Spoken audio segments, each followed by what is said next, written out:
சகோதரிகளே, உங்கள் ஒவ்வொருவருக்கும் ஆண்டவராக இயேசு கிறிஸ்துவின் நாமத்தினாலே வாழ்த்துதலை தெரிவித்துக் கொள்கிறேன்.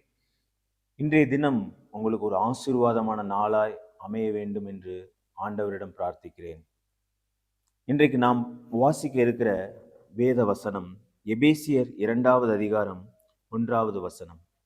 அக்கிரமங்களினாலும் பாவங்களினாலும் மரித்தவர்களாயிருந்த உங்களை உயிர்ப்பித்தார். அல்லேலூயா. நம்முடைய வாழ்க்கை, முன்னாடி ஒரு வாழ்க்கை வாழ்ந்திருப்போம். எல்லாருடைய மனிதனுடைய வாழ்க்கையிலும் பாஸ்ட் அப்படின்னு ஒன்று இருக்கும்.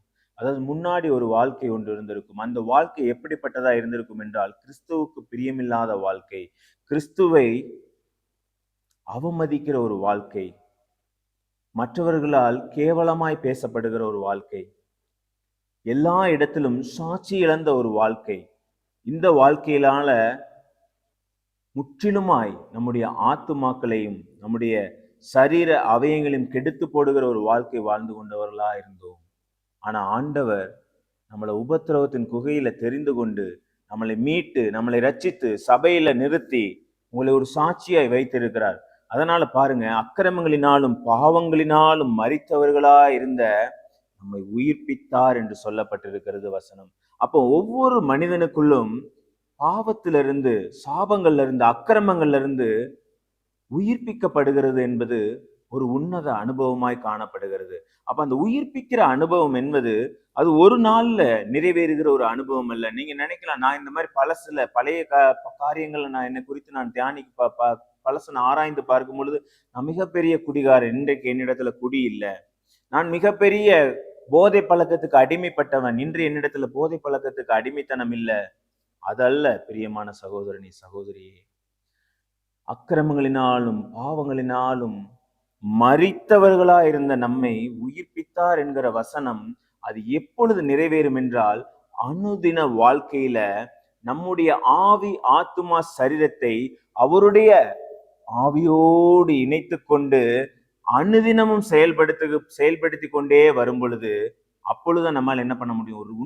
ஒரு ரட்சிக்கப்பட்ட அனுபவத்துக்குள்ள, ஒரு உயிர்ப்பிக்கப்பட்ட அனுபவத்துக்குள்ள நம்ம கடந்து வர முடியும். அது வரைக்கும் நம்முடைய ஒரு முக்கியமான ஒரு ரட்சிப்பை பெற்றிருப்போமே தவிர, இன்னும் அடுத்த கட்டம் என்று ஸ்டெப் பை ஸ்டெப்பாய் நிறைவேற வேண்டிய அந்த ரட்சிப்பின் அனுபவத்தை நம்மால பெற்றிருக்க முடியாது. அந்த அனுபவத்தை பெற்றுக்கொள்ள வேண்டும் என்றால், அக்கிரமங்களும் பாவங்களிலும் மரித்திருக்கிற இந்த சரீரத்தை கொஞ்சம் கொஞ்சமாய் உயிரடைய செய்ய வேண்டும். எப்படி பாருங்க, நாளானது வரும்போது பாக்குறோம், சின்னதா ஒரு விதை விதைக்கும் பொழுது அதோட நம்ம என்ன பண்ணிடுறோம்? விட்டு அதை போய் விடுகிறது இல்லை. அதற்கு சரியாய் தண்ணீர் பாய்ச்சுகிறோம். அதுக்கு என்ன பண்றோம்? அதற்கு கரெக்டா கொத்தி விடுறோம், களை எடுக்கிறோம். எல்லா காரியங்களும் செய்ததுக்கு பிறகுதான் அது என்ன கிடைக்கிறது?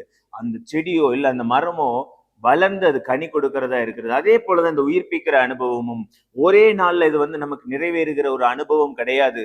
அனுதினமும் ஆண்டவரோட இணைந்து செயல்பட்டு கொண்டே இருக்கும் பொழுது, அக்கிரமங்கள்னாலும் பாவங்கள்னாலும் மரித்து போயிருக்கிற சரீரம் அனுதினமும் அவரோடு சேர்ந்திருக்கும் பொழுதுதான் உயிர்ப்பிக்கப்படுகிற ஒரு அனுபவத்திற்கு நேராக கொண்டு செல்லுகிறது.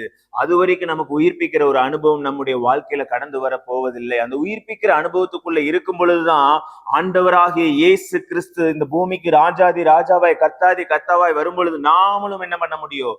அவரோட உயிரோடு எழுந்து அவருக்கு எதிர்கொண்டு போக முடியும். இல்லை என்றால் நம்முடைய சரீரம் ஒரு அளவுக்கு பக்குவப்பட்டிருக்கிறது என்று அவருக்கு எதிராக போவதற்கு நமக்கு பலன் இருக்காது, நமக்கு திராணி இருக்காது. ஆதலால் அந்த அக்கிரமங்களையும் பாவங்களினாலும் மரித்தவர்களா இருந்த நம்மளை ஆண்டவராகிய இயேசு கிறிஸ்துவின் பரிசுத்த ஆவியானவர் நம்முடைய ஆவிக்குள்ள இணைந்து மறுரூபப்படுத்துகிற அனுபவத்துக்குள்ள நம்ம வருவோமே ஆனால், அது நம்முடைய ஆவி ஆத்துமா சரீரத்தை உயிர்ப்பிக்கிற அனுபவமா இருக்கிறது. அந்த உயிர்ப்பித்தல் ஆண்டவருடைய 2ஆம் வருகையில நம்மளையும் கிட்டி சேர்க்கிறதா இருக்கிறது. ஹல்லேலூயா. இந்த வசனத்தின்படி நீங்க ஒரு சாதாரணமாய் படிக்கும் பொழுது ஒரு மிகவும் டைரக்டா தெரியும், நம்ம அக்கிரமத்துல இருந்தோம், பாவத்துல இருந்தோம். ஆனா அதை நீங்கள் ஆராய்ந்து பார்க்கும் பொழுது உங்களால் அறிந்து கொள்ள முடியும், எவ்வளவு பெரிய காரியத்துல நம்ம சிக்கி கொண்டு இருக்கிறோம், எவ்வளவு பெரிய கஷ்டத்துல நம்ம மாட்டிக்கொண்டு இருக்கிறோம். இன்னும் நம்ம என்ன பண்ண வேண்டும்? வெளியே வர வேண்டும், இன்னும் நம்ம செயல்படுத்த வேண்டும், இன்னும் நம்ம உயிர்ப்பிக்கப்பட வேண்டும் என்கிற ஒரு அனுபவத்துக்குள்ள நீங்கள் நினைத்து பார்த்து அதை ஆராய்ந்து பார்க்கும் பொழுதுதான் உங்களால் கற்றுக்கொள்ள முடியும். கண்களை மூடி நம்ம ஜெபிக்கலாம்.